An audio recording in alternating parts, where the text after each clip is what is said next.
So, if you haven't heard, last episode we did a quarterback ranking. We did number 34, and I know what you're thinking. There's only 32 starting quarterbacks, but we wanted to include some of these guys who we don't know who are going to start. Right. Rookies are off the list because nobody knows what any of these guys are going to do in the NFL, even though we think Daniel Jones isn't going to work out, and we'll talk about that later.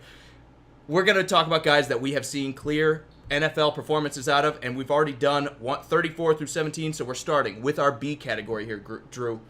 We're starting at number 16. From here on, we're talking about guys that can win a Super Bowl as long as you put some stuff around them. They're maybe not quite good enough to carry a team that has nobody on it to the playoffs or anything like that, but they are good enough that if you put some pieces in place, this team can win a Super Bowl. It starts with Kirk Cousins. Yeah, no, and before we get into Kirk Cousins heavily, it's also players that have not developed or played enough to be considered that just yet. I want to make that very clear. B is not a bad area to be around. It's just some of these players are too young to sit there and go, oh yeah, they're A caliber. Because 2 seasons behind them isn't enough to sit there and know exactly what they are. Right, and the other dangerous thing about them is we don't think they're good enough that you can pay them $35 million a year, strip the rest of the team of a lot of talent, and say we can reasonably win a Super Bowl. The problem is a lot of these guys see themselves as that guy and expect that kind of money, especially coming off the end of their contracts. Rookie deals expire or wherever that they're at. You cannot afford to pay these guys like Russell Wilson and expect to win. And we're going to talk about a couple of these guys that did get paid like that. Yeah. And we've seen them kind of backslide in that direction. Absolutely. And Joseph, yes, we just said Kirk Cousins is at the bottom of the B list. And I know, Will, you're sitting there going, Kirk Cousins is a B. Well, you got to think about what he did in the Redskins in Washington. I mean, he made that team better than what it really was as far as on paper.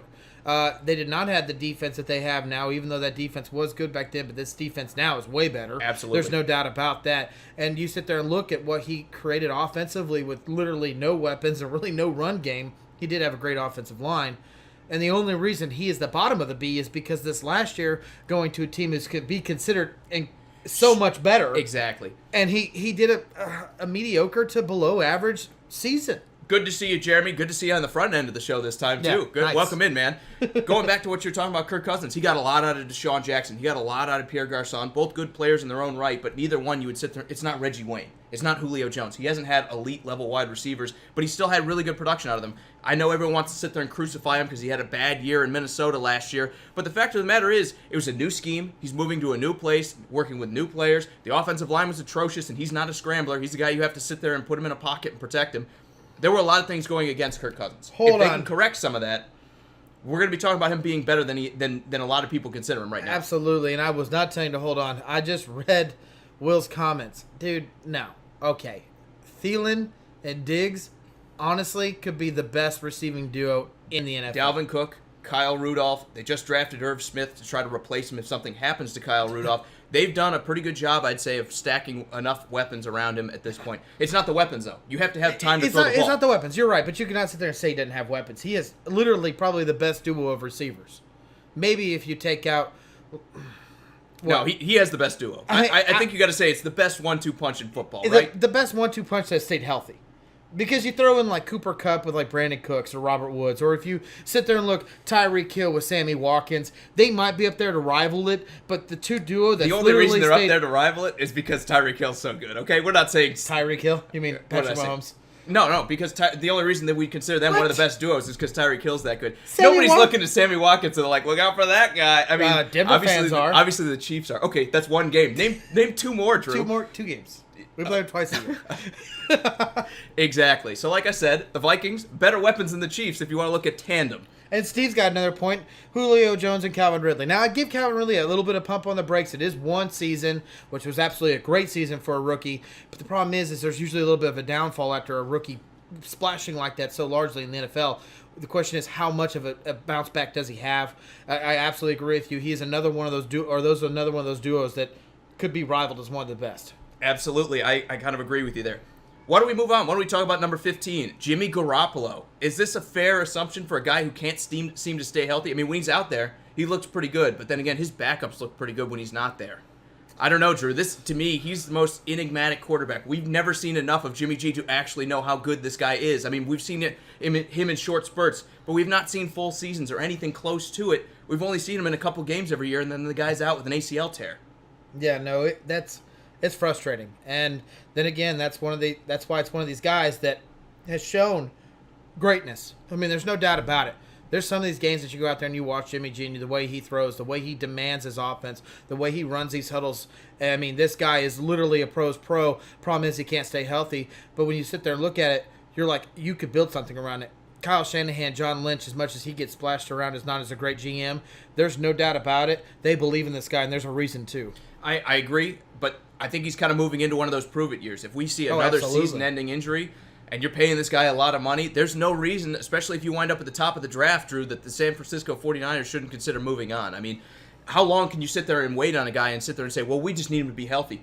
Kyle Shanahan's shown you he can take anyone off the street, a guy like Nick Mullins, who's out of football, put him in there and be competitive with a lot of teams. I mean, they played the Chargers tough. They played other teams pretty tough with guys like C.J. Beathard, Nick Mullins, like I mentioned. He can do it with almost anybody. So a lot of it is attributed to scheme. Do I think Jimmy G is better than those guys? Of course I do. Okay, I was about to say. Of course I do. Okay. But the question is, if you put another guy in this Kyle Shanahan system, is he going to have the same success you could have with Jimmy G? I think the answer is yes. Oh, man. Steve says Matt Castle 2.0.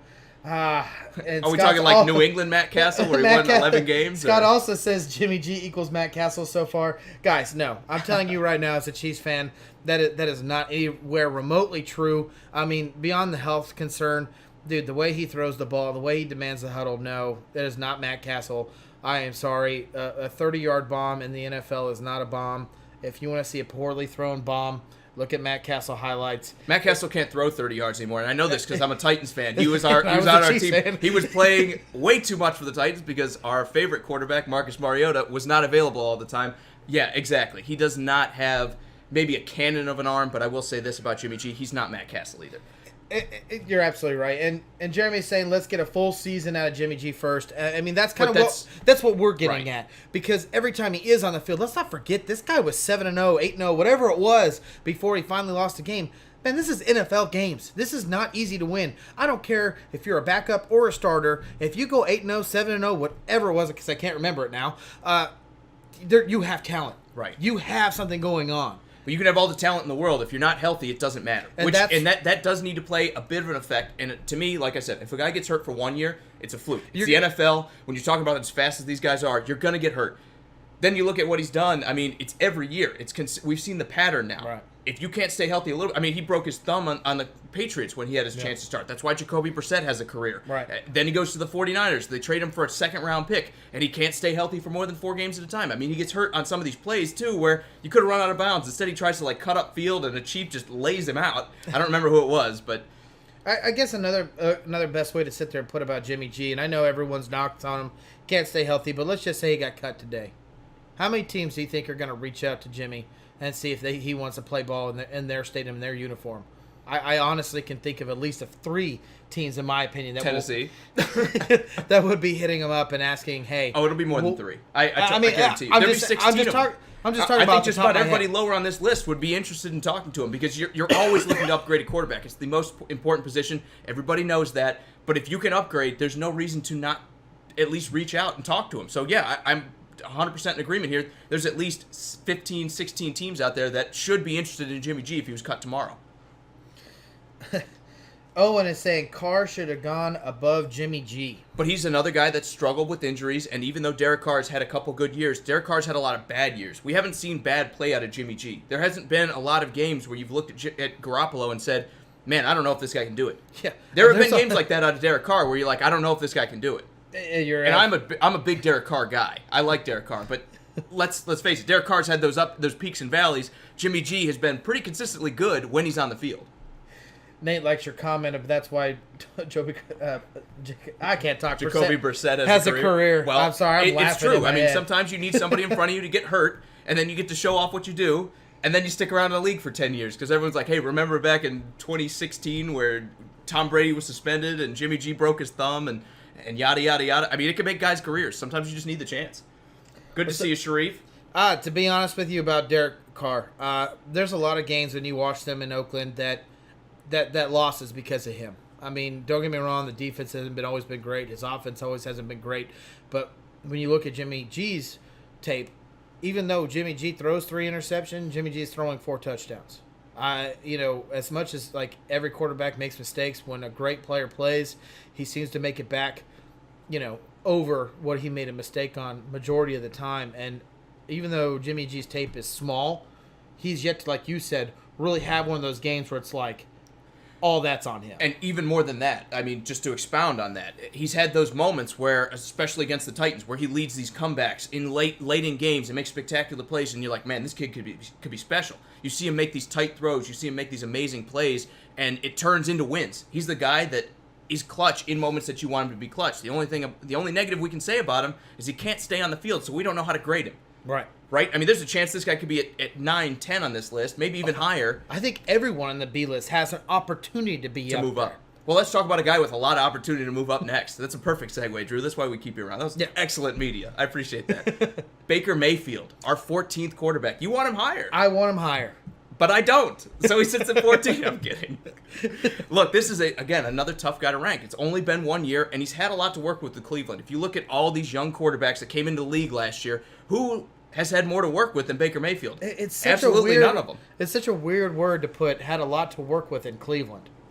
Yeah, no, we weren't really saying that even going into last year. They're like, well, we like Jarvis Landry, and we like the offensive line, and maybe Nick Chubb's a good running back, and maybe Carlos Hyde can refine something before they trade him for like nothing in week 5 or 6 to give Chubb more touches.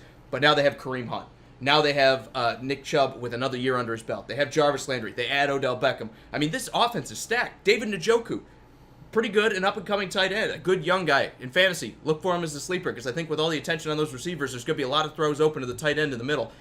Look, this is a stacked Cleveland offense now. Is this the year we see Baker Mayfield ascend to this like higher-tier quarterback, kind of like Patrick Mahomes did? Or is this a year where maybe he disappoints a little bit in a sophomore slump? I'm sorry, I got totally distracted. Will said the turtle fell over. It did fall over. We lost the turtle? I'll get him back. It's important. He is our third corresponder. He is the reason why we're even doing this show. Now we're on a delay, so I don't even know what that looks like. I hope it looks okay. It will look fine. Talking about Baker Mayfield, the reason why I want him higher is because of his play. It literally is something that's what you want to see. You know, is he mouthy? Yeah. Does he have other opportunities where he could probably do a little bit better? Yes, but he was a rookie.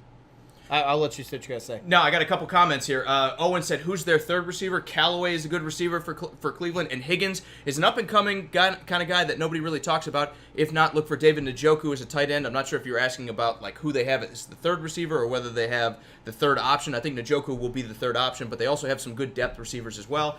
And then Sharif says, I'm sorry, who's the Browns coach? The same guy who the offense got a lot better when he started calling plays. I mean, as much as we want to sit there and rag on them hiring Tony Kitchens, right?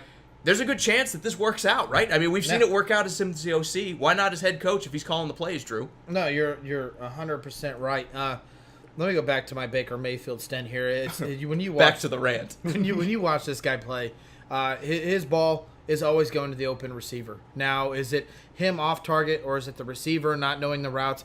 You know, who really knows unless you're in the sideline or in that huddle. The Browns have every reason to be excited, not only because they put another great receiver there for him to throw the ball to, but because the way he played, even though he wasn't winning games, that is something you want to see. You want to see him moving out of the pocket. You want to see him standing firm in the pocket. And every time he's either on the move or standing there in his 3-step drop and passing, he is throwing to the open receiver, and he is not missing. And that is huge. The turnovers are completely down. Even with, I know you said there's a lot to work around him, I think it's an average offense last year. Now it's gone above average. When you throw Odell Beckham Jr. into the mix, and you're talking about opening up that defense, making secondaries have to cheat back because they can't be up front worried about Nick Chubbs. This is huge for him. This is going to create so much. And as much as I'm knocking Freddie Kitchens, and I think that's the only reason the Browns might not be as good as everyone is hyping, if Freddie Kitchens doesn't use this offense properly and allows him to open the field up and open up that playbook, he's going to lose his job very soon. But I don't see that happening. You're talking about amazing talent at quarterback. Now, Brandon says Baker is just energetic. I think we've seen flashes of greatness from him. I think he'll only get better. I'm with you there 100%. We've seen those flashes, and we haven't really seen the valleys yet. We haven't had a lot of games where we're like, man, Baker Mayfield threw that one away, right? He's pretty conservative with the football, which is what great quarterbacks tend to be, unless your name's Brett Favre. Look, I think Baker Mayfield, as much as everyone compares him to Brett Favre, he doesn't turn the ball over like Brett Favre does. He doesn't go and sling for 2 interceptions and then throw 3 touchdowns at the end of a game, and that's what we remember. I think Baker Mayfield might even be better than Brett Favre in that regard because He's making these great plays, but we're not seeing the mistakes, and that's what I want. Especially, I want to see efficiency out of these guys too, not just big plays. I want to see efficiency with the ball. Also, another thing you got to think about after week 8, they get Kareem Hunt. So you're not only looking at Chubb and Johnson. You throw Kareem Hunt in that, I mean, this offense is extremely scary. The only thing is their offensive line, we got to see what happens. They lost a little pieces during the offseason. I mean, obviously, we know he's a mobile quarterback. He can throw on the run, but it makes a huge difference when it's 3 seconds to 5 seconds, Exactly. what the difference is. Exactly. Now, also, Scott says Mayfield reminds him of Steve Young, just a winner who finds a way to win. I agree, but that's a dangerous title until I see it in the NFL. I don't like to give that out of college, but I like to talk about that when guys get to the pros, because when you're in college, there's a good chance it's like who's the quarterback? Johnny Manziel. Yeah. Everyone, that was his biggest thing. He's a winner. The guy just knows how to win. Jameis Winston. Oh, the guy's a winner. He just knows how to win. Would you really say either one of those guys has kind of panned out in the NFL? Not yet with Winston. Definitely not with Manziel. But I will give you this, Scott. I think you're right. In the NFL, when you see a guy who finds a way to win games, I think that is where you truly deserve that title of the guy's a winner. Until you get to the highest level, though, that's a misnomer. So I'm just saying, now that we've seen it out of Mayfield, I like it a lot more. Sharif did not like your comparison of Brett Favre because as the Browns won a Super Bowl, did Well, they even make the playoffs? Or he said That's did they not even make the necessarily playoffs? my comparison, but I hear a lot of people sit there and say, "Oh, I think Odell Beckham came out and called him, said he's like Brett Favre here recently." There have been a lot of people that have compared him to Brett Favre, and I'm saying I don't really see it because Brett Favre would throw 2 interceptions on some crazy passes thrown into double coverage, and then he'd come back and go throw another 3 touchdowns, 4 touchdowns, and win a game. I'm more with Scott. Steve Young's a more better comparison, except I hate, guys, I will literally say this over and over. I hate comparing players to Hall of Famers. That is so unfair to the player. I agree with you there. And Sharif, I get it, they haven't made the playoffs yet, but not every good quarterback plays with a good team. We're not saying Baker Mayfield's in that elite level that he can drag no matter what kind of turd the GM can throw on the field, that he's going to drag him to the playoffs or get close. That's why he's not in our A ranking. He's in our B ranking because you do still need to load up a little bit if you're going to win a Super Bowl with a guy like Baker Mayfield. At least at this point, right? Yep. All right, let's move forward, Drew. Let's talk about Jared Goff at 13. Another guy. I kind of scratched my chin when I was like, where do we put him? I mean, we saw a great year this year with a great head coach. We've also seen him play with Jeff Fisher and look absolutely abysmal, and Case Keenum took his job. And, I mean, we've seen so many sides of Jared Goff. It's really hard to sit there and say that he's that good of a quarterback, and it's not just the system around him. I mean, that was going Jimmy G is the same kind of thing, right? Well, I mean, he had 2 great systems to work behind, but McVay is definitely an offensive-minded coach, and I wouldn't sit there and say Belichick's an offensive-minded coach. I think it's a Tom Brady scenario that helps that offense over in New England. This was a hard ranking for me, and I think it's fair to put him in the B category because he was just in the Super Bowl. He did put up, one of the best games ever offensively going against my Kansas City Chiefs. I mean, this quarterback has played both games. He's played close defensive games in one, and he's played, high-scoring games in one. And, you can sit there and knock him for all the things that you want to. I mean, this guy didn't even know what direction the moon rose the sun rose and fell. I mean, that's a little bit of a head tough when scratcher. you're living on the West Coast and you watch the sun set over the West Coast every night.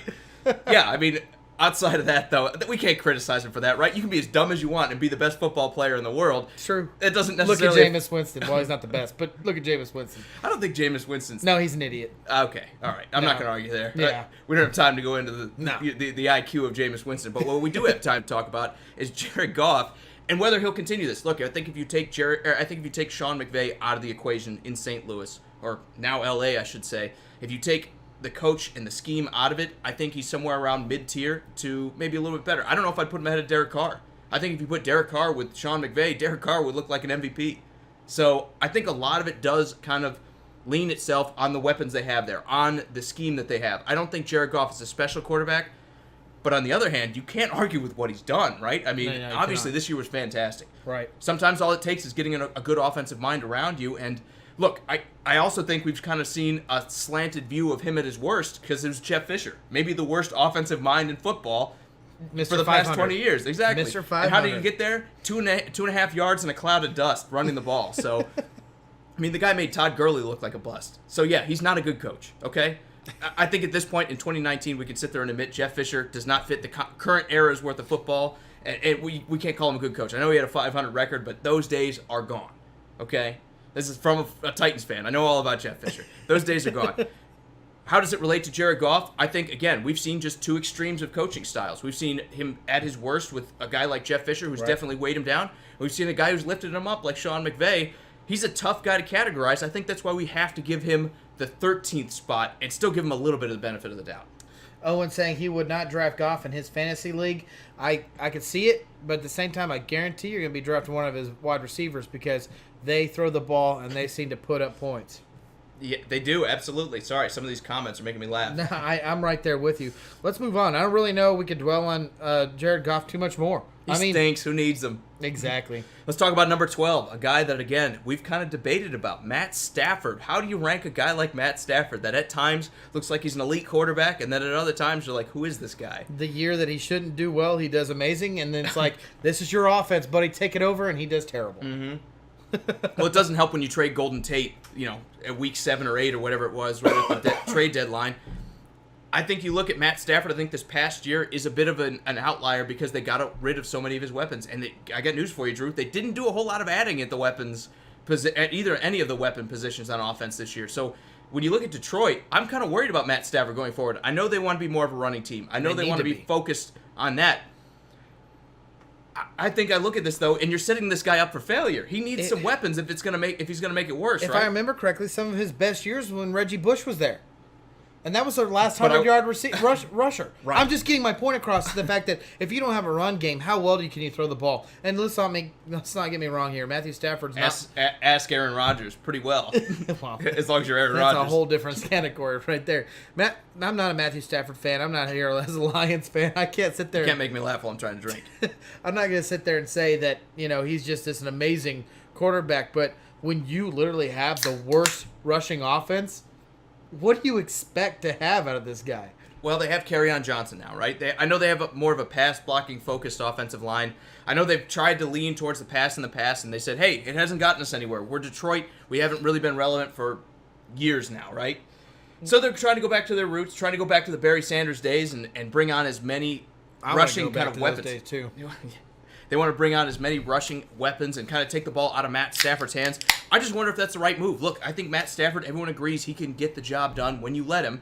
The question to me is, does Matt Stafford, do you need to move away from him? Because if you move away from him right now, you don't add at the wide receiver position, you're kind of wasting your best asset on offense. As much as I like Kerryon Johnson, as much as I like some of these other guys on this offense, they're not getting the job done. It's been Matt Stafford at this point. Do you not just go all in and say we can be a passing team? You would think that would be the option. I mean, getting rid of Golden Tate was probably the wrong choice. I get it because of contract issues. And everyone's kind of across the board. And that contract was running out, so you might as well get something out of it. Everyone's across the board here. Will says that Matthew is so underrated, and then Steve says he's overrated. I mean, this is literally what we get when we talk about Matthew Stafford. You really don't know where to put him. There's always that concept where it's like he can be elite. He can be that top 10, possibly that top 5 if they put the right offense around him. But then it never seems to be put around him. It never seems to be put in the right situation where he can get better. And Matt calls him Matt Stafford. And look, I will say this. I think Matt Stafford is the perfect example of our B category, the guy that you need to put some weapons around. He is a great quarterback, in my opinion. As long as he has some weapons, as long as he has some defense, you could win a Super Bowl with Matt Stafford. The problem is Detroit has not done a good job of putting those guys around him. When was the last time Detroit had a good defense? The last time they were halfway decent was when Jim Schwartz was their coach. Yeah. And then it fell apart. I mean, even under Caldwell, as good as they looked at times, the defense pretty much fell apart after that. I think you look at Detroit, you can't really ever point to a single year where they're like, okay, they put the team together, right? This is on Matt Stafford. It's time for him to shine. They have never had that moment. Despite all these high picks they've had, they have never been able to put a team together in Detroit where you can sit there and point the finger at Matt Stafford and say, you didn't get the job done. Yeah, absolutely.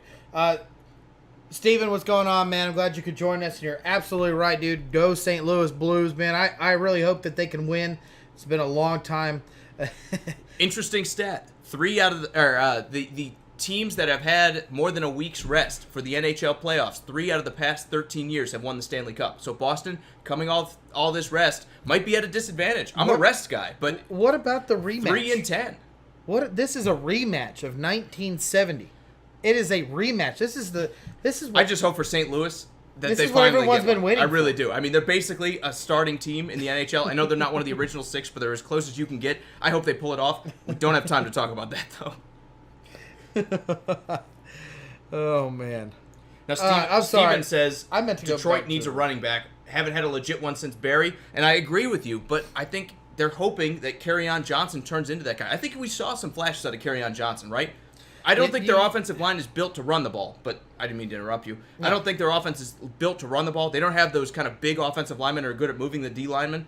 If they ever get those guys, I think Kerryon Johnson could be a good running back. Kerryon Johnson needs help. He's not an every down back. I think Theo Reddick is a little overrated. I don't really think he's exactly what they're looking for either. They need to find somebody else to go in on downs that he gets exhausted. But I do want to go back to Sharif's contract or comment where he said Stafford needs to reconstruct his money.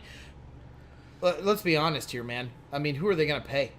You're going to sit there and tell me... I hope a free agent. I mean, yeah. But who's out there? Not Marvin You're going to sit Jones. there and tell me that Ziggy Ansah should have stayed? You're going to sit there and tell me they should have paid Golden Tate large money? I mean, I wouldn't sit there and say that, man. I get that his money's a little bit high. It's not extremely team-friendly, but the cap's going up every year. They need some of these rookies to pan out where it's like, okay, you're worth a bigger contract. I'm with you when you said the rookies need to pan out. They need to draft better. But I'm also with Sharif and say, look, the greatest quarterbacks in this game, you'll notice, have a common theme about them. They don't take top dollar. And the teams that are successful are not paying their quarterbacks $35 million a year. I agree with you. Matt Stafford should take less money, but the problem is that's probably not what motivates him. I think he's more of a money first. I want to be the guy who is the highest paid quarterback in the NFL. I think that's where a lot of the problem comes in. He doesn't want to win as much as he wants to get paid. We got our personal timers here. We're being Jeremy's telling us to move on, and Owen says if we're trying to hit an hour, we're killing it. Oh, and we never get out of here when we're talking about any kind of list unless it's an hour. I mean, this will be out. This is hour 2, mind you. We did an hour of the last show too. So you're right. I'm sorry. This is what always happens. Let's move on. I'm with Jeremy. He wants to talk about Andrew Luck, but the joke's on him. We already had him ranked 34th. He's the worst quarterback in the NFL. I'm joking, of course. More on Andrew Luck later. Let's talk about number 11, though. Let's talk about another AFC South quarterback. Let's talk about Deshaun Watson. Another guy that, again, he's younger, Drew. He's had some success, but we've seen some failure as well, especially in the playoffs. He came up really short this year. But the bright spots are there. He does everything you want to see, especially with as much pressure as this guy has been under. I mean, he was the most sacked quarterback by a long margin, and he still managed to make a lot of stuff happen in Houston. He dragged them, almost literally dragged that offense to the playoffs. And, he's obviously has some great weapons around him with Hopkins, and I don't want to sit there and say Deshaun Watson has done it all on his own. Titans forever, Jeremy. I don't want to sit there and say that he's done it all on his own, but realistically, he's done it all on his own because it doesn't matter how great your receivers are when your offensive line is that holy and it literally gives up every sack in the world you could think of, where you're constantly running for your life, where you don't even have time to run the ball because they're in the backfield while you're handing the ball off. I mean, this guy has had to make a lot of movement before it was said and done. I mean, if you sit there and go, oh, we got a 3-step drop and then pass scenario, and you first step, they're on you. There's a lot of making up to do, and that's where you're sitting there saying, where does Deshaun Watson land on this list? I think he is right there where it's almost a cusp of being a top 10 quarterback, because only imagine if this guy has an offensive line like the Redskins or the Cowboys, what they used to be. I mean, think about how much time you could give a guy like this where he has all that talent, and when it comes to no one being open, he has the moves and the speed to make the ball go down the field on his own. Well, there is one guy who's always open, and the only point I want to refute that you made there is when you say he's doing it all by himself. This is a 2-man show. Him and DeAndre Hopkins. Okay? It doesn't matter how much time you have. If you're Well, you're right. It doesn't matter how open he is. You just lob it up to DeAndre Hopkins. It doesn't matter how open he is. It matters how much time you have is what I mean. DeAndre Hopkins dropped like 1 pass this year, right? Yeah, he's the best receiver. You just lobbed I it to said him. it. He is the best receiver in the NFL. Dispute it all you want. Mm-hmm. I'm with you on that. I think Julio's son has set as the best guy in the NFL. I think now it's DeAndre Hopkins' turn. This guy literally is a monster. It's a 2-man show in Houston, Drew, and you're right. Yes, it hurts the team that obviously they can't keep anyone off of Deshaun Watson. And long term, if he's taking these hits, he's not going to have a long career. I mean, I think he played with a punctured lung this year or something like that. He has collapsed lung or something. Exactly. Yeah. Absolutely beaten up this year. They need to do better. And I think we saw their draft focus on trying to get better at that position. Dude, if I have a hangnail, I don't even want to be on the show. Exactly. And this guy's like showing up to the NFL games with a punctured lung. I mean, he probably can't breathe right and he's out there throwing the ball. More than that, though, it's DeAndre Hopkins. He has the security blanket. This guy is out on every down. Nobody's played more snaps at wide receiver than DeAndre Hopkins. He does not step off the field. He's not Julio Jones that comes off, or Odell Beckham who comes off because they're banged up and they need a breather or anything like that. He is always there 100% of the... I think he started like 98% of the snaps for them in Houston this year. It's crazy. It's a two-man show in Houston. The problem is you don't win Super Bowls unless you... I take it back. Maybe once in a while a tandem is that good that you have a chance. Yeah. But you're probably not winning with just two guys. And that's what Houston has in offense right now. Lamar Miller, not good enough. Offensive line, not good enough. Alfred Blue, who is this guy? I know they've tried to get better at receiver. Fuller, they can't stay healthy, even though they look good. Can't stay... Exactly. We need to see more out of those guys. Yep, They need more support. And more importantly than that, they need the time to throw the ball to those guys. Houston has a lot of questions. Yeah. Deshaun Watson has done amazing with what they put around him. And this is from a Absolutely. Titans fan. I hope he fails, but he seems like a nice guy, but I still hope he fails because he's going up against my team. But the fact of the matter is you have to look at what he's done and say, this guy has absolutely killed it. When you can't take many quarterbacks and put them under that kind of pressure, have them take that many hits, and have the kind of year that Deshaun Watson had. He deserves to be at I mean, number that 11. 10-game win streak with that bad of pressure, that's unheard of in the NFL. He deserves to be at number 11. I agree. Absolutely. Let's talk about number 10.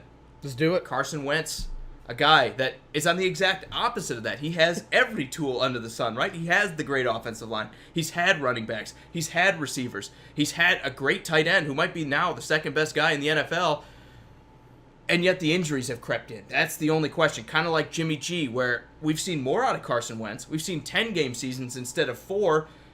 But the injury bug is still there, so that's kind of the thing that's weighing him down. We've seen some really good play out of this guy. Jeremy says, I'm with you. Fail.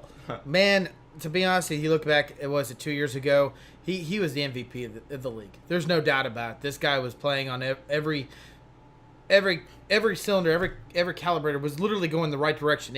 He had nothing going wrong. This team looked unstoppable. We all knew the Eagles were going to make the Super Bowl that year. We all knew that was going to happen. And who was going to be leading the way? It was Carson Wentz. Who was going to win the MVP? It was Carson Wentz. There's no doubt about it. And for him, everything was going right because his team still won the Super Bowl without him. It's just... He's still got the ring. And he still got the ring. Problem is... But you got to live with Nick Foles stealing all your glory. He made one decision to dive in to the end zone instead of letting his running back do that, and he got hurt. But well, that's not his decision. I'm sure that's probably the offensive coordinator saying, QB sneak here. We're not going to give it to the running back. I just want you to pound it. Was it an RPO? Yeah, it had to have been. It had to have been because it was not a sneak. The moral of the story here is it's not always up to you, right? I get what you're saying. Yes, he got the hit, but what if he didn't? We've criticized a guy like Cam Newton who takes more hits than almost anybody in the NFL, except unless his name is Deshaun Watson. But we've criticized him for not putting that effort in and putting himself at risk to go make those plays. It's almost a double-edged sword here, Drew. You're saying he shouldn't make these plays, but on the reverse, you shouldn't not make those plays, otherwise we question his effort. So I get it. I would rather see effort and see you get hurt than, well, I'd rather see effort and see you not get hurt. But if I had to pick between the two, I'd rather see the effort, have the guy get hurt, than like Cam Newton in the Super Bowl where he doesn't want to reach out and grab a fumble because he might get hurt. I love all the hate. We're getting so much hate putting Winston over there. Steve's saying Watson is greater than Wentz. Just all of this. You know, guys... Watson's healthier than Wentz. I'll give you that, Steve. I mean, that's an important part of it. And maybe you're right. Maybe if you trade teams, there's a reason. we'd be talking about that. There's a reason why Philadelphia let Nick Foles go. There's a reason why they sat there and didn't make him the highest paid backup. Because they believe in Carson Wentz. This is a team that just won the Super Bowl. Doug Peterson is not an idiot. He played that position in the NFL. He knows what a good quarterback is. And when you sit there and look about what you're going to build your team around for the future, because, guys, let's not ignore, this is about not just this year, but the next year after that and the year after that. What team would you want right now to build around? Do you want Nick Foles, the journeyman that really has struggled to stay consistent year in and year out? In the playoffs? Hold on. Maybe. Or do you want Carson Wentz, when healthy, is considered an MVP caliber quarterback? I would go with the Winston. I really honestly, or not Winston, Wentz. I said Winston. I don't want to go that way. I would go Wentz. That's what I would do. I kind of agree with you, but Sharif's saying he doesn't like Wentz being that high. Look, the only thing I'll say is 2 years ago, that was the best team in football with Carson Wentz at the helm. And on top of that, the guy was, like you said, the surefire MVP before the injury came in. His only negative against him has been the injury health. It has been his health. It's been the injury bug. Yeah. Guys sometimes move past that. We believe Carson Wentz, that if he stays healthy, is one of the best quarterbacks in the NFL. The injury is about the only thing weighing him down. I'm not doing it, Sharif. I'm not, man. I fully believe in Wentz. I think that if can stay healthy, you're talking about him being a top 5 quarterback in the NFL. And Steve says they didn't want to pay a guy who's only going to play 3 games. I think they did. I think they wanted to give Nick Foles $20 million to be the backup. The problem is Nick Foles wanted to leave. I mean, they were talking about franchising this guy. Yeah, they were talking about franchising him and making him a franchise quarterback to be a backup. Yeah. So yeah, I think Philadelphia wanted to pay Nick Foles, and he just wanted the opportunity to start. I do not blame him for that. I would want to start too, because those opportunities come and go in the NFL, and usually when they go, the next one does not come around very easily. So I don't blame Foles for leaving. Philly wanted to keep this guy around exactly for this reason, because Carson Wentz, his biggest weakness has been his health. All right, let's go into single digits now. We are now at number 9. And thank God for that. We're already creeping up an hour. Matt Ryan at number 9. Drew, Matt Ryan, the guy who, again, looked fantastic with Kyle Shanahan. We saw a bit of regression, though, as soon as Shanahan left. How much of this is Matt Ryan, and how much of it is the offense that he just used to run? I mean, we saw a great year this year even without him. I mean, do you believe in Sarkisian? No, but he's gone now. Now it's Dirk Carter, who again got a lot of Jameis Winston this past year, got a lot of Ryan Fitzpatrick last year as well. I think they're in much better hands than they were last year in Atlanta. This was the right move. I mean, let's talk about a Super Bowl. Just 3 years ago. Well, I mean, you're talking about a guy that is an MVP. I mean, he has some of the best receivers to throw to. Again, like we said when we were talking about wide receiver duos, who was the best? Julio and Ripken is one of them to talk about. And Calvin, I can't talk. But anyways, guys, there's no doubt about it. This guy is definitely considered one of the better quarterbacks in the NFL. Any team would want him on their roster, minus the 8 teams that we got above him. He can literally turn a game around by himself. He's played with terrible offensive lines. He's played with terrible running game, and he seems to always be able to make games happen. Last year was a fluke. There's no doubt about it. The injury bug hit them hard, not only on the offense, it also hit them on the defense. That team was ripped apart. You're going to see a huge bounce back this year if they can stay healthy. I fully believe in that team around him, and he only makes it better. Absolutely. They've done a great job of putting weapons around Matt Ryan. They've done a great job up until last season of having the offensive line protect him. Again, even before Devontae Freeman got hurt, they had one of the best running back tandems in football. Remember, going into 2018, we were talking about they have 2 of the best running backs in football with Devontae Freeman and the guy who just left for the 49ers. Tevin Coleman. They've had great running backs. Obviously, Freeman got hurt, and we saw that kind of go down the drain. Right. But they get the better of the 2 back this year. I think the Falcons are one of those teams that are poised to be one of the best offenses in the NFL. The question is going to be, what does the defense look like? I know we had injuries last year. Right. If the defense can hold well, I think Matt Ryan can get this team to a Super Bowl. He is one of the guys that's higher towards the B category of our list here. Also, Sharif said Ryan is going to go bananas this season. I totally agree there. And Owen's kind of out on it. He says Matt Ryan blows the 31-3 lead. Look, it was one game, number 1. And number 2, he was up 31-3 at halftime. He should be able to coast, right? I mean, a lot of that was handed off. And they probably should have even run more. But the problem here is when you're up 31-3, I don't care if it's the Super Bowl. I don't care if it's week 1, Drew. The defense should hold, right? The defense should not give up 28 points and a half. It's not just on Matt Ryan. You can't sit there and say they lost the Super Bowl because of the way Matt Ryan played. He scored 31 points on arguably the best defensive mind to ever coach in the NFL of Bill Belichick. He did his job. The loss, as much as you want to put it on defense. Ryan, is on defense first. And then maybe the play calling, and then maybe Matt Ryan. So I can't sit there and say that's necessarily a valid criticism. I think Matt Ryan, again, he's unlucky, and everyone wants to. That's going to hang over his head forever. Unless he wins the Super Bowl, that will be the story of his career, losing that Super Bowl 31-3.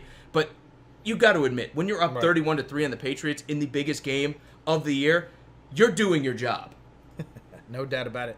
Moving on. 7 and 8. These were controversy for us. We definitely battled on who should be who. And at number 8, this was my pick. This is the guy that I thought should be here in this spot.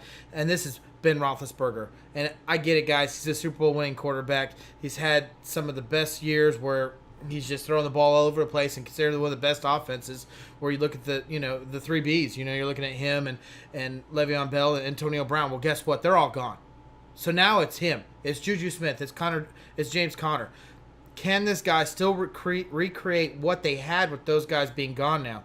And that's why I wanted him to take a step back. It's not because I don't believe in what he's done in the past, because he's definitely been there. He's definitely, more than likely going to be a Hall of Fame quarterback as soon as he decides to retire in 5 years. 2 Super Bowl wins. I think he's a shoo-in. 5 years from there, he's going to be a first ballot Hall of Famer. But it is going to be a step back. Maybe because it's of age. Maybe it's because he's had so much around him. This is a year for him where he really has to decide, is he still wanting to play or is he wanting to retire? Because his weapons have definitely dwindled around him. No, I agree, but we've seen that happen before, right? Remember, Antonio Brown, 6th-round pick. No one was sitting there heralding this guy as the next great wide receiver until he got to start, and Big Ben made him look like a top 1 receiver in the NFL. My question is, how much of this is Big Ben? He made the same thing happen with Mike Wallace, who, if you haven't noticed, did not exactly leave. He made Nate Washington look like a very good receiver, who left and then did not have a lot of production after that. I think when you look at Big Ben, he has made receivers better. That's why I wanted him a little higher on this list here. And more than that, more than the guy that we're going to talk about being ahead of him, and I think you're going to guess who it is, but more than the guy ahead of us, he's had the clutch factor. He has come up big in those big moments to win Super Bowls, whereas the guy ahead of him has not done that. So that's, to me, why I would have had those two flipped. But I'll agree with you. The health is becoming an issue with Big Ben. He's starting to have some of these nagging injuries. He's breaking his fingers when he's hitting his guys in the helmets. He's having some nagging injuries that seem to carry over into weeks. We've also seen him have some attitude stuff where, like you said, he said he wants to retire. He said, on top of it, he's criticized his teammates. We've seen more of the drama side of things with Big Ben, and that can have an impact. I really do think that can weigh down a team. If he was Mr., rah-rah, let's go get him, boys, there's a good chance we'd still have Antonio Brown and Le'Veon Bell on this team. He's not that guy, and maybe that affects everything the way it turns out, his attitude. I mean, we criticize Jay Cutler for it. Why can't we criticize Ben Roethlisberger? Does Super Bowl change your attitude? No. I mean, you can have a bad attitude and be successful, but I think it does still count as a negative. I absolutely do. And I think the reason why I want to take this step back is it's been a long time since he's not had a great receiver and not had a great running back. Does this guy still have it? If you're going to do 1 year right now, is Ben Roethlisberger that guy at the top of the list that you would take to go into this season? Now, Owen and Will both like your pick here at Big Ben at number 8. Like I said, I want him one spot higher. He's the top of my B class, but I'm with you, Drew, okay? I think these two guys that we're going to be talking about are very, very close to each other.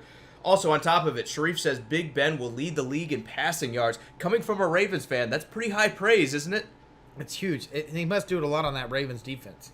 Now, Charlie's saying it might be a tough season for the Steelers with the Browns getting better. The Ravens still look like the 800-pound gorilla in the room with that defense that's always great and the running game, and they're the team that won the division last year. So I agree with you there. I think the division is tough. But I think we're kind of selling Big Ben short. He's done it before. He's raised guys up from kind of obscurity into household names. The question is, at 7 now, 36, can he do it again? And that's why I have to drop him down. It's time for him to prove himself again. Even though a 2-time Super Bowl winning quarterback should not have to do that, it is. It's time. It's time for you to prove it again, man. And Jeremy is 100% with you. Says Father Time is going to catch up with Big Ben. And Will saying Mike Wallace. What a name drop. Look, Will, I know all the great receivers out there. Mike Wallace is not one of them, okay? But Big Ben did make him look good enough that he got not 1, but 2 mega contracts out of other teams. I think it was the Dolphins and the Vikings. Correct me if I'm wrong, but I'm pretty sure that both of those teams paid this guy $30, $40, $50 million on a contract. Did he have a stint in Ravens too? Oh, yeah. He bounced around everywhere after that, but I think those are the 2 teams to pay him. Yeah. Let's move forward, though, Drew. Big Ben we have at 8. Let's talk about number 7. This is the guy that I wanted above him. This is a guy... And you talked me into it. This is a guy that... Yeah, I did. This is a guy that has been around just as long as Big Ben has, but has not had the championship rings or the Super Bowl experience or time being there, and even the playoff wins for that matter of fact, and that's Phillip Rivers. He does have an AFC championship appearance, and I think he did it on a torn ACL. Beyond that, he has been the healthiest quarterback in the NFL, right? It does not matter what's wrong with this guy. He is at work, and he's playing 16 games. I don't think you can undersell that. I think him being available is a huge part of what makes him so good. And then on top of it, Drew, it's because the guy is always 2nd, 3rd, 4th in passing yards. The guy is a monster when it comes to stats. The question to me is it just because the organization for the Chargers has been so bad? Is that the only thing keeping Phillip Rivers back? Because he came into the league, they had LT, they had Sean Merriman back when he was doing all the roids and everything, and he was really good. But since the prime of Antonio Gates. But since then, what have they had? There has not been a good team up until right about now. Maybe 2017 is the earliest year you can point to that the Chargers have had a good roster. No, you're right, and it seems like there's like a curse in San Diego. There's no doubt about it. I mean, there's definitely a curse with the San Diego Padres. It seems like Jeremy says Andy has 11 kids. Look, nobody's disputing this guy knows how to score. this guy just seems to always fall short. And it's not him; it's his team around him that seems to do it. I mean, the years that he looks like he's going to be really good, his best receiver goes down, or something happens. There's so many injuries that go up on there, or the Broncos have some amazing season, the Chiefs has some amazing season, where the Chargers don't seem to always be able to get there. I love this guy's attitude. I know this isn't what this list is about. As much as I mean, let's face it, guys. I'm a Chiefs fan. I don't like this guy when I face him, but I love his attitude. I love the way he comes at the game. I love the way when he talks trash, it's clean. He doesn't cuss. This guy does have a lot of kids. He is a family man. He is a country boy in the sense of the word, where this is a guy that you would want working next to you because you know he's going to get the job done. And this is what you want in a quarterback leading your organization. As much as everything has seemed to fall upon this guy has not asked for the biggest contract. This guy has not blamed the organization around him. This guy has not blamed his coaches. This guy has not blamed his teammates. He's putting everything on his shoulders. And to see what happened last year and how great they were, and the positive change going up, man, this team has everything to be excited for these next couple of years. I just hope that Father Time, which we have been talking about a lot at this top of this list, doesn't hit him too soon. Now, Will says Rivers should be higher, guys. Look, Will, as we move through this list, you tell me where you would put him, because you're going to come up with a bunch of really tough names that are really hard to rank here. If you see a spot that he deserves to be in, you absolutely let us know. And Jeremy, I'm with you. The guy knows how to score, absolutely. And I'm also with you when you say you'd like to see him win a Super Bowl. I was kind of cheering for him this year. I know that kind of breaks your heart a little bit, Drew. I'm sure you were hoping the Chiefs were going to pull through. But look, I think he is the most deserving quarterback in the NFL that has never got there, because the franchise has kind of sabotaged him. I also believe he lacks a little bit of that clutch gene. I think we've seen him get to the playoffs and seen him come up short a lot of times. I hope he gets one, but I do believe that's probably going to keep him from doing that. Also, Sharif says the Chargers will be a sleeper this year. I think we had them ranked like 4th. I don't know if we're calling them a sleeper. So some people are probably sleeping on the Chargers. But I think we have looked at this team and they're like, okay, now, finally, they are ready, right? It's just too bad that the Chiefs are readier. As long as they stay healthy, man, they're scary. They are scary. Scary, absolutely. James says Rivers is the biggest trash talk, but clean. Man, it's true, dude. I don't know if you ever heard him or had him been mic'd up and listened to him. This guy does not cuss. He keeps it completely clean, but that guy never stops talking trash. He never does. One more comment, then we move on. Sharif says, what if Rivers would have stayed a Giant? Look, what if doesn't exist, because you could sit there and say, well, with his ability versus Eli Manning, they could have won 3 or 4 Super Bowls. And then on the flip side, you could sit there and say he doesn't have the clutch gene that Eli Manning does, and they could have choked away those games against the Patriots.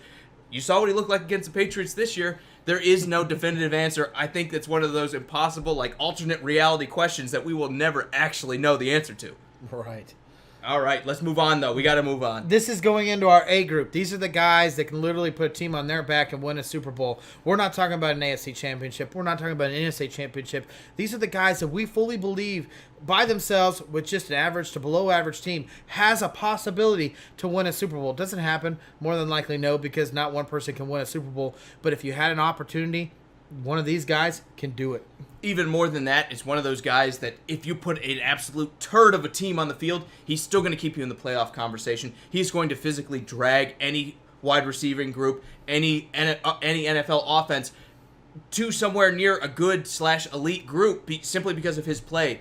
And obviously, not everybody can be this category. If Phillip Rivers and Ben Roethlisberger didn't make it, you know this is the best of the best. And it starts with number 6, a guy that I wanted to put higher, but I kind of appeased Drew here, and put him at number 6, Russell Wilson, the now $35 million man.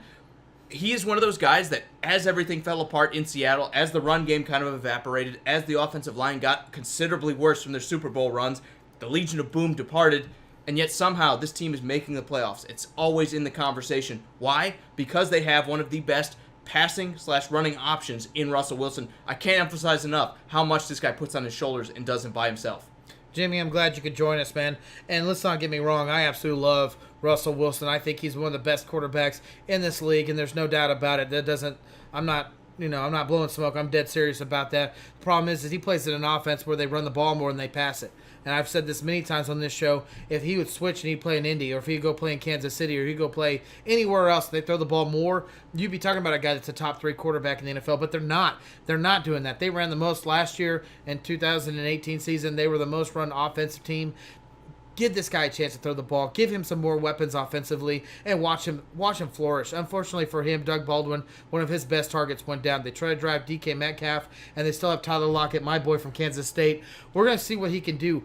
This Best offense, receiver in the NFL. he is. Red zone threat. And you sit there and you want to see this offense open up. You want to see the reason why they gave him $5 million a year. I am huge about Russell Wilson. I'd be extent just as much as I am about Patrick Mahomes being on my team as I would about Russell Wilson. Now, Jimmy, if Drew didn't say hi, I want to say hi. Good to see you, I man. did. Also, Will says here, Russell Wilson will slump now. I mean, we've been predicting that forever, right? We've been predicting that since the Legion of Boom broke up and the defense fell apart and the offensive line wasn't much better. Now, I think if you look at it, they're adding receiving weapons. Doug Baldwin, for all his skill, did not play very much at all last year. I know. I traded for him in fantasy. It's one of those things that it does not seem to matter what kind of receiving weapons you put out there. I don't think Tyler Lockett's a particularly special wide receiver. I think Russell Wilson makes him special. I think he's a decent to maybe even below decent wide receiver, and Russell Wilson sitting there saying, well, someone's catching this, and it's going to be right where it needs to be. It is. I think that is exactly what brings guys like Tyler Lockett up a level and makes them into much more of a threat than they normally would be. Does Doug Baldwin not being available hurt them? Yes, but we saw last year they got by and they made the playoffs without him. Right. They're going to run the ball better. They're going to have the offensive line hopefully still playing decently well together. I think the Seahawks, as long as Russell Wilson's there, are going to win 7, 8, 9, 10 games and be in the playoff conversation. So I wouldn't say they're going to take a step back. Sharif, Russell Wilson. No, Man that's crush why I alert. laughed. Alert, absolutely. Sharif, I get it, man. Russell Wilson should be a top 3, but he didn't play in an offense that puts him up at the top 3. They don't. He doesn't throw the ball, man. And just like I said with Will, pick out the spot that you want us to sit there and move him up to and let us know. Because these names coming up here, it's really hard to sit there and pick one versus the other. It really is. But let's talk about our next guy. Which is really hard for me to pick this spot your right next here. guy. Patrick Mahomes in the A group after 1 year starting. Drew, look, I kind of capitulated a little bit. I sat there and said the year last year was good enough that he has to be in the A category. I mean, we saw an MVP caliber year. Good enough? It is. Because normally I would sit there and say it's 1 year. The word you meant to say was great enough. Oh, excuse me. Look, normally I'd sit there and say it's 1 year and you can't go off of 1 year, but when your 1 year is this spectacular and you lose guys like Kareem Hunt halfway through the season, you lose your center like Mitch Morris and you don't seem to miss a beat at all, he was the best and probably most consistent quarterback. We saw Jared Goff kind of go through a rough patch towards the end of the season. We saw guys like Brady and Drew Brees, who we'll be talking about here in a minute, kind of get tired and go through a fatigue patch where the end of the season was not particularly great. We never saw that out of Patrick Mahomes. And you're going to say he's 22. Jared Goff's like 23, so I'm not going to sit there and say there's that much difference. All right, before I go into my Patrick Mahomes, because you know it's going to take me a while to do it, I do have to say what Perry said. Perry said, Russell Wilson had his moments. He will be entertaining Tarkenton type from here on in. Dude, I don't see it, man. I think this guy's very humble. I think that he wanted to stay in Seattle, but I'm not going to lie, man. I mean, NFL careers are short. Who knows? He could get a career injury this year, and he could be done. I don't blame the man for wanting the most money. I mean, he's already won Super Bowl. Why would he sit there and need to prove anything more than this? This team needs to play him. He deserves to be one of the highest paid quarterbacks in the NFL. As much as everyone who doubts the guy, I think this is what's going to make him play that much harder. I highly doubt I see him taking a step back. But my question also onto you is, when you have the number one rushing offense and you don't throw the ball that much, how much of a step do you take back? And I'm going to let you get on the soapbox here in a second, but I want to do one or two more comments before you go in on Patrick Mahomes. Yeah. James says Aaron Rodgers can still put a team on his back. He absolutely can. We totally agree with you. We haven't talked about him yet. He's coming up in our A category as well. And Will is saying Rivers is better than Mahomes. And Sharif is saying Mahomes number, #what? Again, it's one of those things that, yes, you want to sit there and say with the year he had, he's a great quarterback, but it's 1 year with an amazing offense. I don't think you could. This offense made Alex Smith look like an MVP.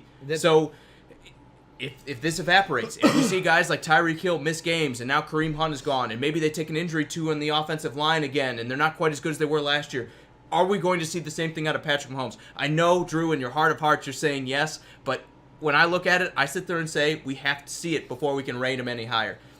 It's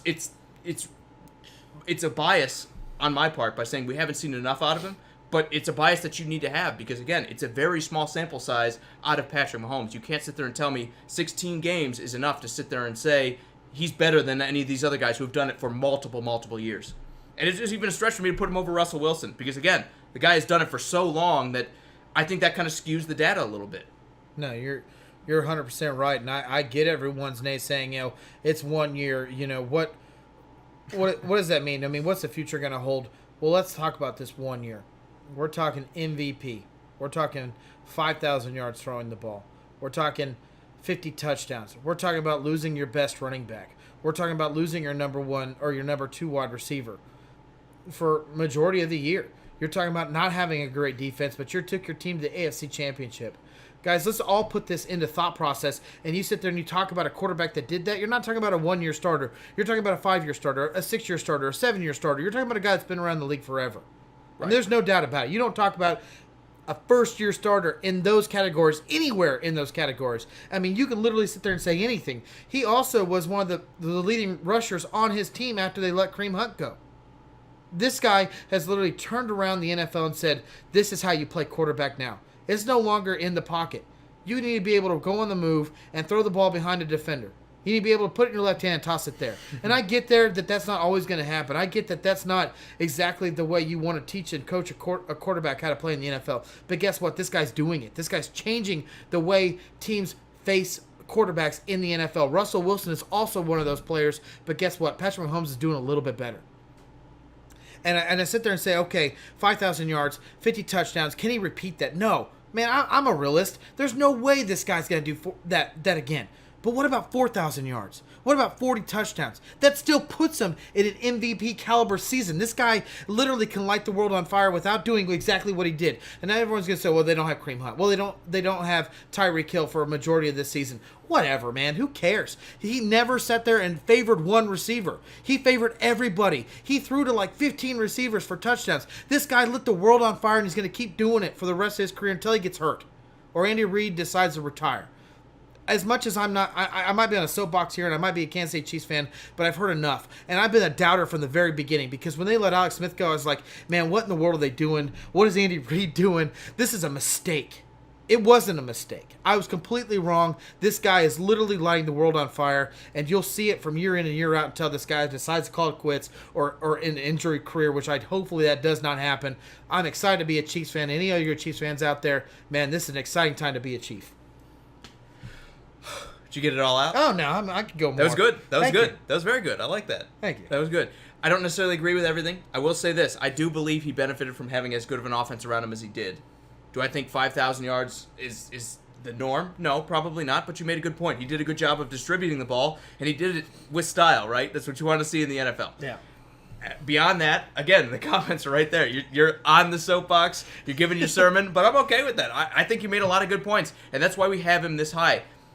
Ask me next year is what I want to say about Patrick Mahomes. Ask me next 4,000 year. And the 4,000 yards, 40 touchdowns. The biggest kind of point I want to make when you said Tyreek Hill is going to be gone, who cares? That is about the only negative I can take out of that whole spiel. I care. I think Patrick Mahomes cares. I think the entire Kansas City Chiefs care. This guy is also a revolutionary kind of guy because he forces defenses to change their game plan and push themselves so far back that he frees up other receivers. I think that's where a lot of Patrick Mahomes' success has come in because when you have that big of a threat on the field, and I'm not saying he's not going to be successful without Tyreek Hill. Right. That's not what I'm saying. But a lot of success comes in because so many teams are like, man, we have to limit Tyreek Hill. We have to come up with something clever to stop Tyreek Hill that guys like Conley, guys like Sammy Watkins, even guys like Travis Kelce find a lot more space because everybody is so worried and so focused on stopping Tyreek Hill. Yeah. Without him, I do believe the Chiefs' offense takes a bit of a step back. But if they don't, then yeah, I'm going to be all on that train for Patrick Mahomes saying, man, this guy is a killer. All right. I think we can't say anything negative about the kid, right? This whole year was fantastic. Not so far. All right, let's move on, though. Let's talk about number 4. Let's do it. Aaron Rodgers. Yeah. A guy that was number 1 last year for us. How the mighty have fallen, Drew. Does one bad season kind of change our opinion about him? I don't think it's one bad year. I think what the issue is now is he's got health concerns. He played injured all year long. There's no doubt about it. When you watch that Bears game and he came back and he was completely drugged up, I mean, he wasn't the same guy after that. When you talk about the most accurate quarterback in the NFL, Aaron Rodgers comes up. There's no doubt about it. He's played with a lot of receivers that I think he made great and got a lot of hype because of him. Also hasn't really had that great of a run game of lately, and really that great of offensive line, plus not that great of a defense. Problem is now his division around him, especially with the Bears, has gotten a lot better. So him sitting there dominating that side of his division isn't happening anymore. So and there's an age issue. So really what it is this team with a new leadership around him, with a new head coach, it needs to be him stepping up and saying, hey, guess what, guys? I still control this division. This is still mine. I'm still the best quarterback, still leading the best team in this division. And they can beat the Bears. And as much as I'm one of the Bears purists, that I love what they're doing with the defense, I like what's kind of going on with the offense as well. I think this is one of the most complete teams in the NFL. They could beat them because they are much better on the defensive side of the ball now. They looked and took a hard, long look at themselves in the mirror and said, look, the defense has not been good enough. We have been a joke on defense entirely for years now. We've not put the defense out there that Aaron Rodgers can use to win a Super Bowl. They absolutely needed to improve on that. And guess what happened? They opened the wallet for the first time maybe in Packers history in free agency, and they brought in a bunch of very good defensive players. Do they all pan out? I guess we'll get to see. But at the very least, they're trying to address the problem. And I think if they do that, we're going to see a return to form for the Green Bay Packers. The other thing I will say is, yes, we've seen the injuries with Aaron Rodgers. If he can avoid injury, I would like to see more weapons on this team before I'm going to sit there and say the Packers should be successful. I mean, I like Geronimo Allison. I love Devontae Adams. I think he's a great wide receiver. I like Geronimo Allison. After that, Drew, it gets pretty thin. I like Aaron Jones as a running back. He can catch the ball, he can do some stuff, but I'm not going to sit there and say he's a household name or a guy that is going to be an elite running back here coming up. The fact of the matter is the Green Bay Packers still do not have enough around Aaron Rodgers on the offensive side of the ball. Look at when they won the Super Bowl. He had 4 great wide receivers. James Jones was the worst wide receiver on the group, and they had guys like, Donald Driver. Exactly. They had Donald Driver. They had Jordy Nelson there. I believe he was there when they won the Super Bowl. And then they had Greg Jennings in there as well. They had a ton of great wide receiving talent.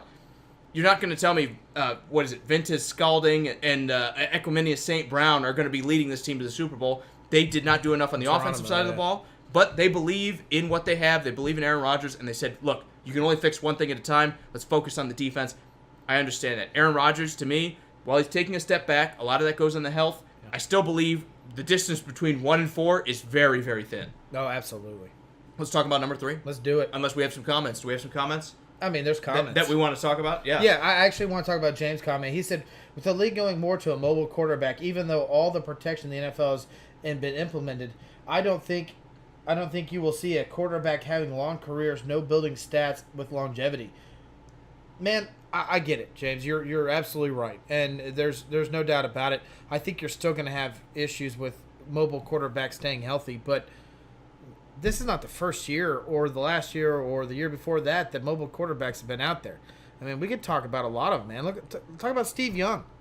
I mean, talk about a guy that had a long career in the NFL. And remember, he didn't start in the NFL. He went around. He was bouncing back and forth. I mean, some of these guys, the quarterbacks that learn to have a longevity career are the mobile quarterbacks when they're young and learn to be more in the pocket and not run the ball later on in their career. When those quarterbacks do that, you're going to see that longevity happening. Even more than that, I'm going to sit there and say Drew Brees, Tom Brady. We're seeing guys make it to 40 now. Yeah, but maybe Aaron Rodgers can get there, but he's had some injuries that some of these other guys have not had. Right. And I'm right there with you, but you can't sit there and say this is where the NFL is right now, because you talk about those guys, they're at the end of their career. He's talking about the guys that are coming now. He's talking about the Deshaun Watson. He's talking about Patrick Mahomes. He's talking about, Russell Wilson even, being a little bit seasoned. Right. You're talking about a guy that can he play 15, 18, 20 years in the league? And Brian, I'm not sure which side of the equation you've landed on, but he says if the Bears and Packers split this season matchup, he'll be okay with it. I understand that. Look, especially if you're the Packers, I think that's what you have to be saying because they have an all-time defense. I believe when they're done, we're going to be talking about this defense being one of the best sets in NFL history, especially, look, everyone wants to say the 85 Bears, or they want to say, the 2003 Ravens or whatever it was when they won the Super Bowl. Look, you can't sit there and tell me those defenses can compare to this one because they didn't have the same limitations when it came to the rules and came to the passing game. I think this might be one of the best defenses in NFL history that the Bears have. For the Packers to sit there and square up against them, I would take a split all day long in the regular season. So I think if you're going to win this division, you need to do it in the back of your defense. Because my biggest thing is you can take advantage of a guy like Mitch Trubisky if you have the defense to do it. And I think the Packers recognize that too. That's why they went all defense this season. I love the shout outs for mobile quarterbacks. Jeremy's got Steve McNair. Brian's got Randall Cunningham, and Will's got Warren Moon. Talk about all guys that were mobile and changed their game later on when they got a little bit older. Maybe besides Randall Cunningham, that guy always seemed to stay mobile and on his feet. But you're absolutely right, guys. Those are guys that made long careers, even being labeled as a mobile quarterback. Number 3. Are you ready? Let's do it. Andrew Luck. And as much as I hate to admit it, look, you know it's the truth. I'm the Titans fan here, and I'm sitting there saying Andrew Luck is the 3rd best quarterback in the league.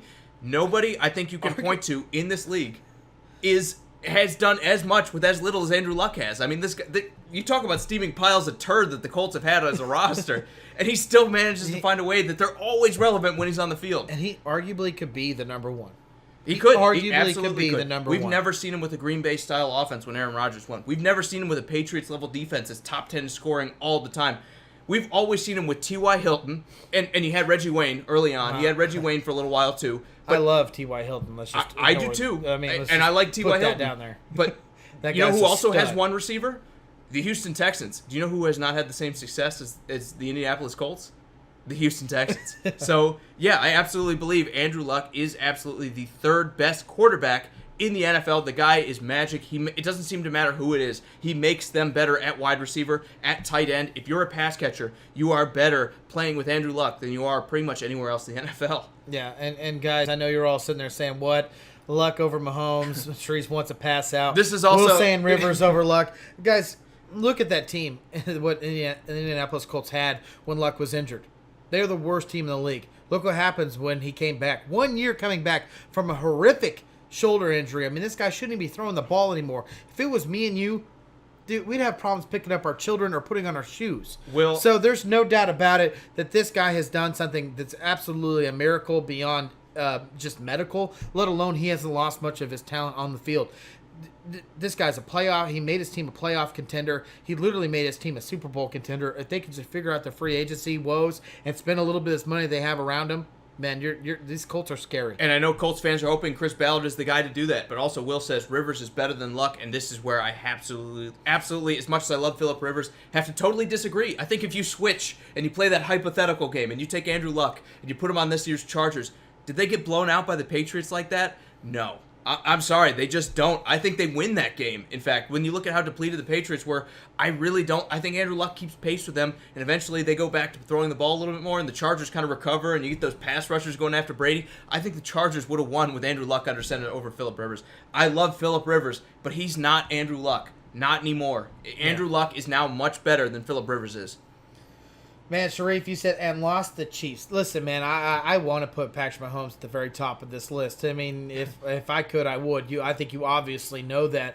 And there's no doubt about it, the Chiefs were a better team last year than the Colts were. I mean, it's just honest. I mean, they were a Super Bowl contender until literally one stupid fluke penalty off of D Ford. They would have been in the Super Bowl. And Homero says, yawn, so generic and bland, unsubscribing. Well, adios, Padre. Look, here's the thing.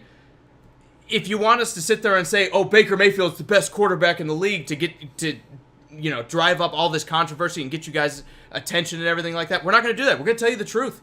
Whether you want to sit there and say it's exciting or not, Andrew Luck is one of the top 3 quarterbacks. We're not going to lie to you. We're not going to sit there and say, oh, it's your quarterback because you like him. It's not Cam Newton because you like him. It's not. Look, I mean, when you talk to us, you're getting the truth, and that's just the honest truth here. I don't care if you don't want to hear it. Andrew Luck is a top 3 quarterback. You could sit there and say, maybe Aaron Rodgers is better than him, maybe Patrick Mahomes, maybe Russell Wilson. But we're not going to go sit there and throw you a curveball just to get you to watch. We're not going to do that. We're going to tell you the truth. Hold on, Sharif. Just calm down, guys. Calm down.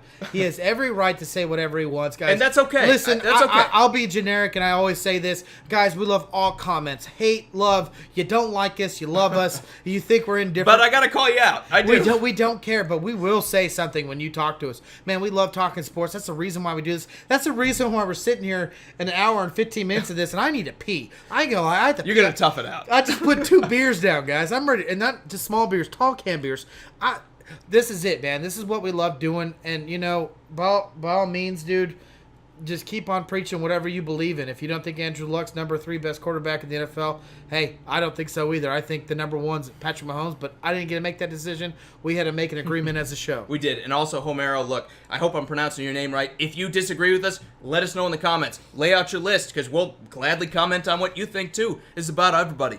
Yep. Okay, and I didn't mean to derail the show, man, but look, I don't know if you're not inspired by what we're sitting there saying, but there's a reason it's not as exciting as you want it to be, because it's the truth, and everybody kind of recognizes that, look, these guys are up there for a reason. We're talking about guys that can win Super Bowls now. We're talking about a guy that you're sitting there grabbing. If everything was free, or all these players were free agents, who would you be grabbing to win a Super Bowl right now? And if you sit there and tell me that Andrew Luck with a great wide receiver or a great defense couldn't win you a Super Bowl, you got to be kidding me. I know we've been grinding, Drew, but I got one more comment here I want to talk about before we move on. Sean says Josh Allen is the man for the Buffalo Bills. Look, we talked about him in the last episode. We certainly hope he develops. He's done a great job with Buffalo right now, and now he has more weapons and hopefully a better offensive line with all these additions. The fact of the matter is, we want to see more out of him. We want to see him progress. We think his rookie year was okay, but we want to see more out of the young guy. So that's our kind of opinion here on Josh Allen. They had a great season, better than I think we predicted. We want to see more out of Josh Allen, though, right? Yeah, no, we really do. Okay. Also, Will says, Uncle Drew and Jake in 2020, you're going to have to be president because I'm not old enough for it. Dude, I got way too many skeletons in my closet. This will not go well. I do, too. Moving forward, though, we got to press on, man. Number 2, like you said, we've been at it, and we appreciate each and every one of you guys for sticking with us. We know some of you have been here since the beginning. We appreciate that. Let's talk about number 2, though, Drew. Are you ready?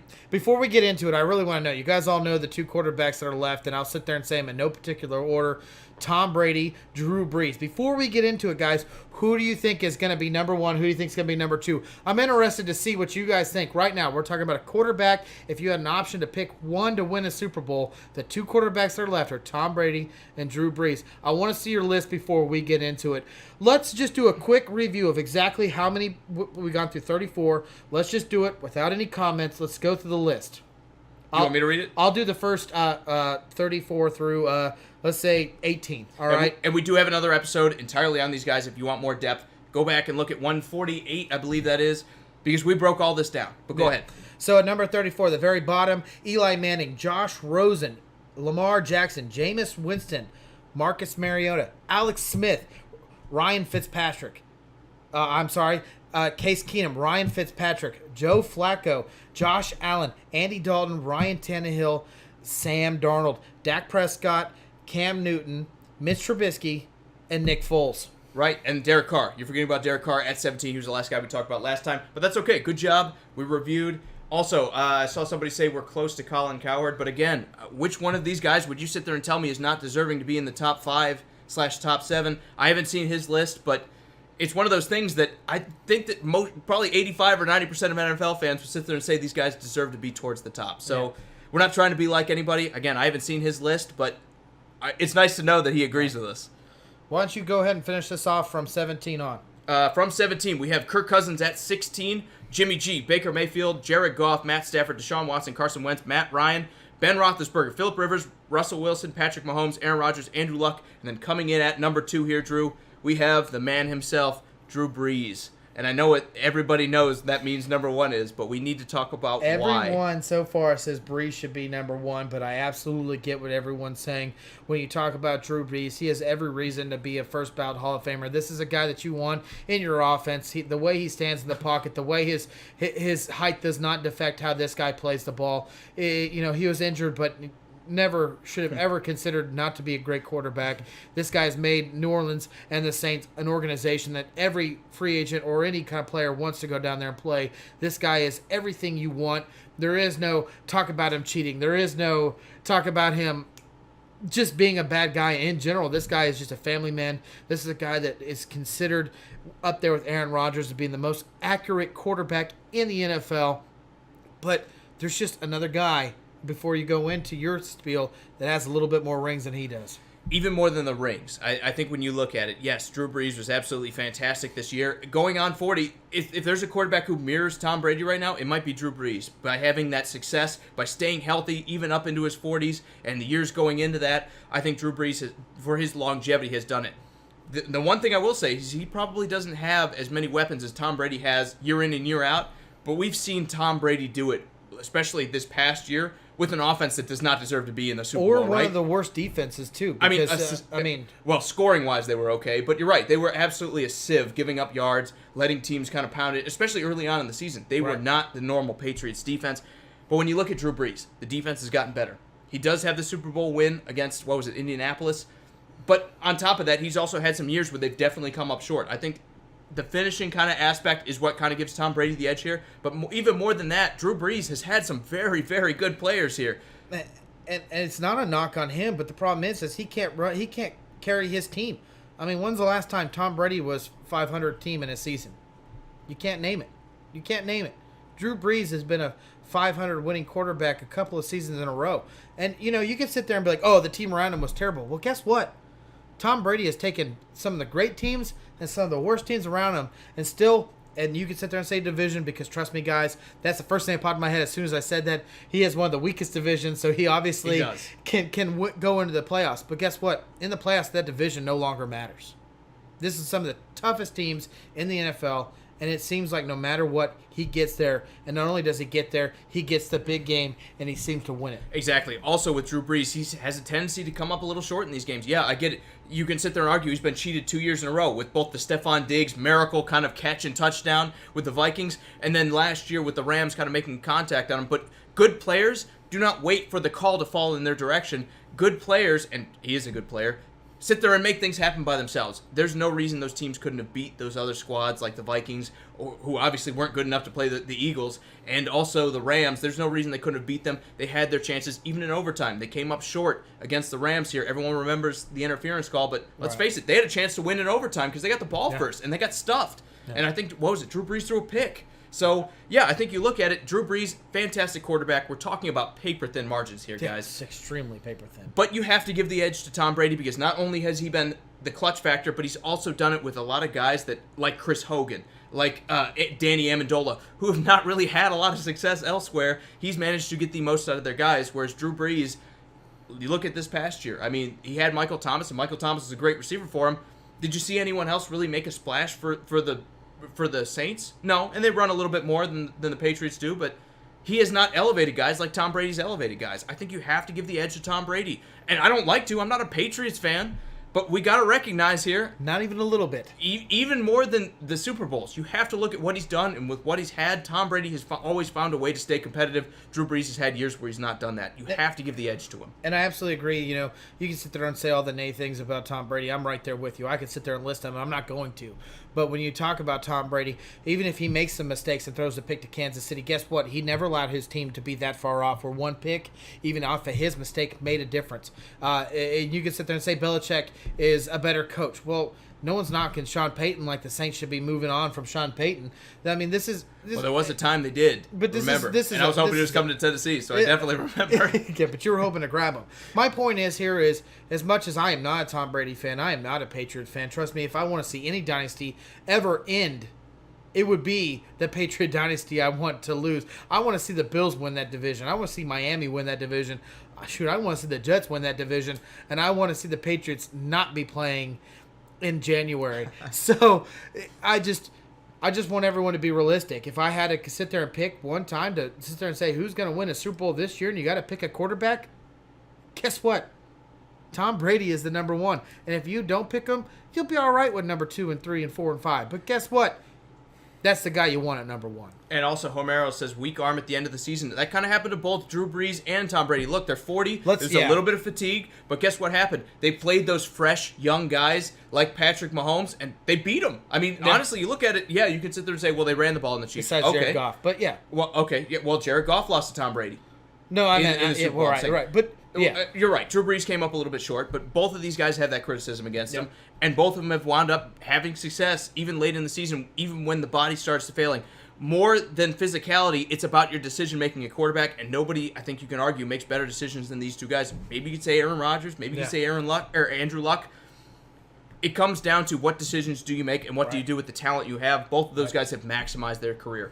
Also, to address the cheating thing I'm seeing a lot in the comments, yeah, I get it. The Patriots have been caught with some nefarious dealings, but so is Atlanta. We don't criticize Matt Ryan when they were pumping all that crowd noise in there. So is Cleveland. We're not sitting there saying Baker Mayfield's no good because Cleveland's cheated in the past. I know it didn't happen while he was there, but you can't sit there and say it's all Tom Brady and all because he cheated, because we've seen him get busted. We've seen him lose draft picks. We've seen him be penalized. And guess what?